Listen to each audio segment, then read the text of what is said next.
This is the Reds POSTCAST, your instant game reaction for the Cincinnati Reds. Part of the Locked On Podcast Network, your team every day.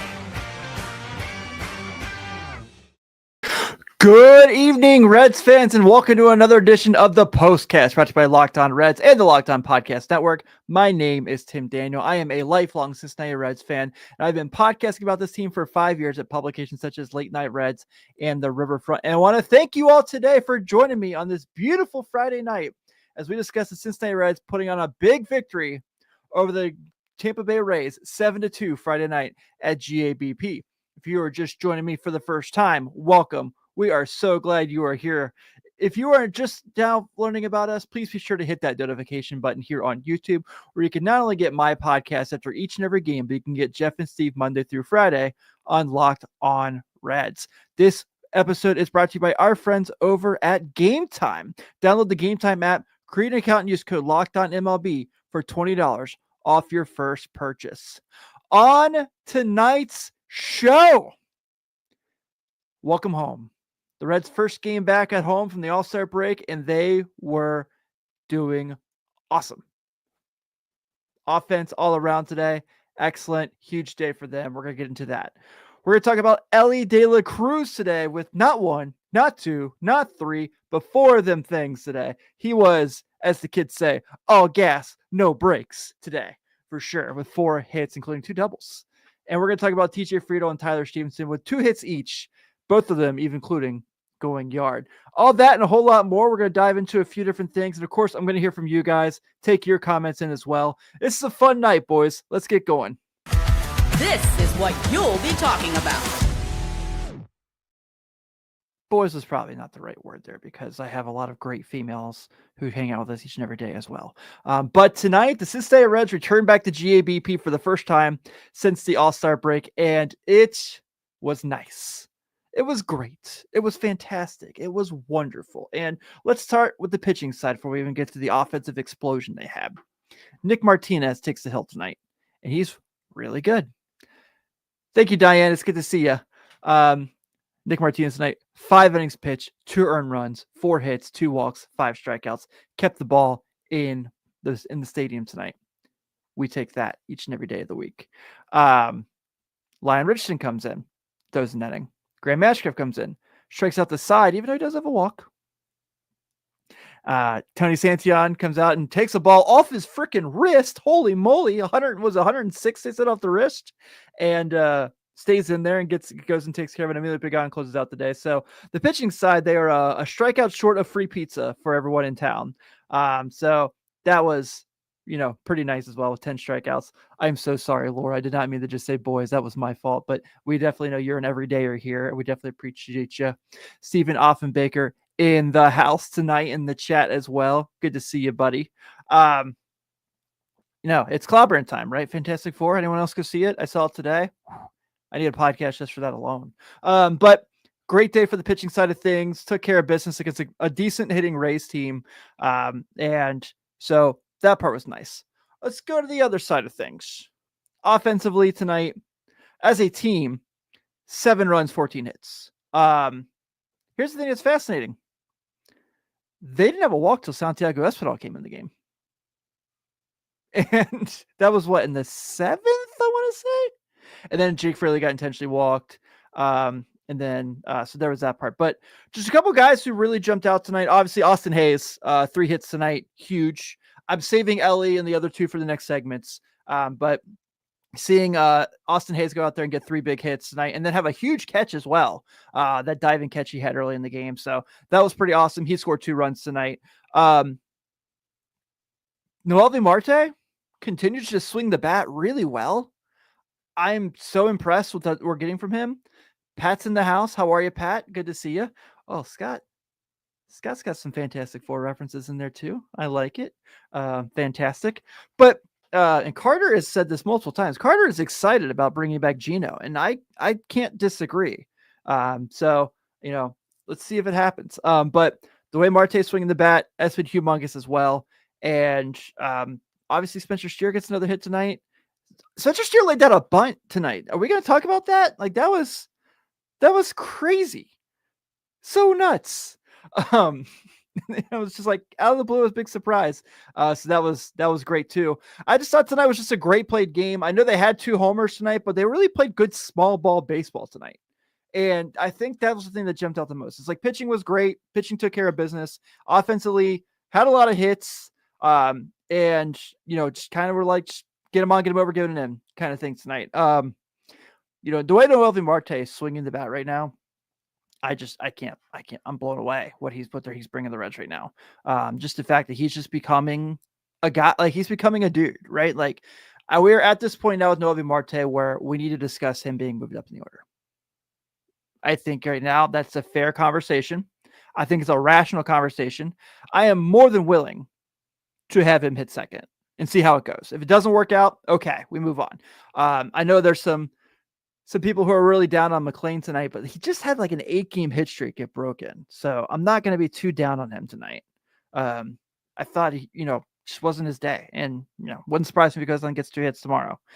So everything's going to be cool. And I thought it was just a huge game for them, 1 game at a time, like Steven says here, but you get a win like that against a pretty good baseball team. I know Tampa is not the Tampa we're used to, but they're currently 1.5 out of the American League wild card. They just haven't been playing well of late, but now the Reds are 7 games above 500 at GABP this year. So that home cooking is doing some stuff for here.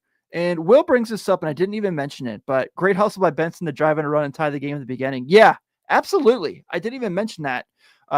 That was huge as well. So we're just tonight was just one of those days where they kind of just took care of business and did their thing. So it was excellent. It was awesome to see. And I'm hoping we can keep this going because this is a big homestand leading into Bristol. So we've got these next 2 games against Tampa this weekend. We got the Dodgers this Monday through Wednesday. Steve and I were texting and joking earlier that like the Bristol schedule is really throwing us off because the off day on Sunday is so weird. I get why they did it.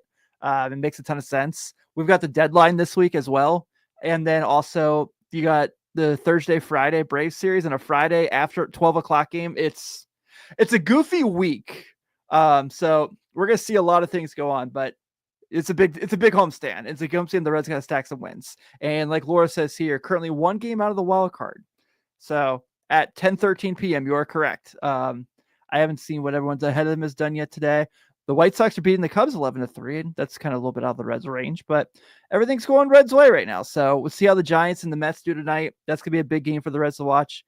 Johnny says, hope you had a great birthday. I did, man. Thank you so much. My wife got me. It's like, I'll have to put a picture of my socials.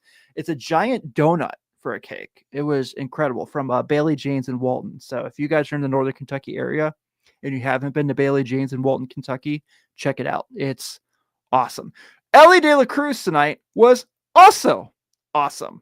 4 hits. We're going to talk about that more right after this.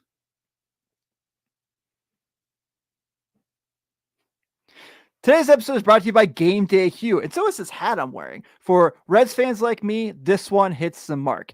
Gameday Hue makes clean, no-logo gear with team-inspired colorways for every pro and college fan base. It's about letting your colors speak for you. No giant logos, just smart, versatile style that works on game day, on the course, or anywhere in between. I love this hat. This is the 5-panel hat, and it is extremely comfortable. It feels really good. It's very breathable. I'm not sitting there sweating and the hat's shrinking on me, so that's this way as well. It's also adjustable.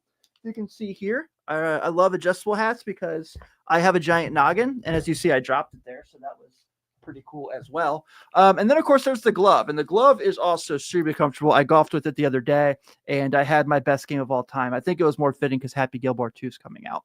Right now, you can get 15% off using the code MLB15 at GamedayHue.com. That's GamedayHue.com. The code even stacks on bundle deals, so now it's time to load up. Let your colors talk because colors speak louder than words. That's GamedayHue.com, code MLB15.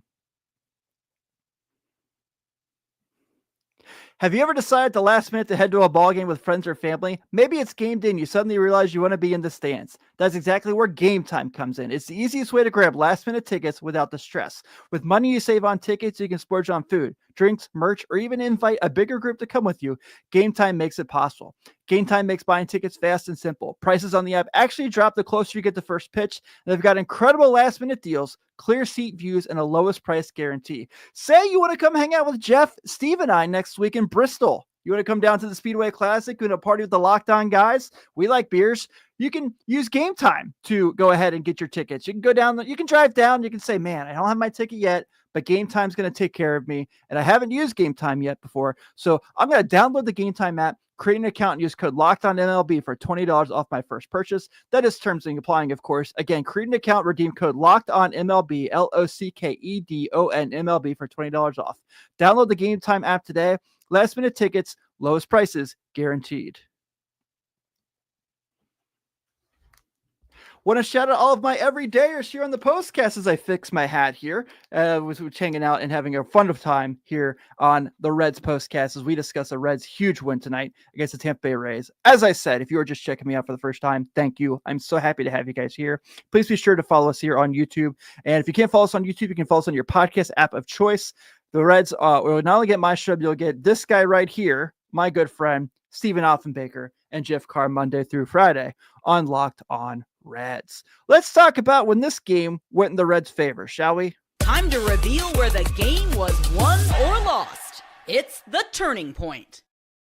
I went with the turning point tonight being the Will Benson ground to a force out because it seems like the team really responded to that. It really seems like everyone picked up their energy. We got the Noelvi Marte single after that. That brings in Gavin Lux.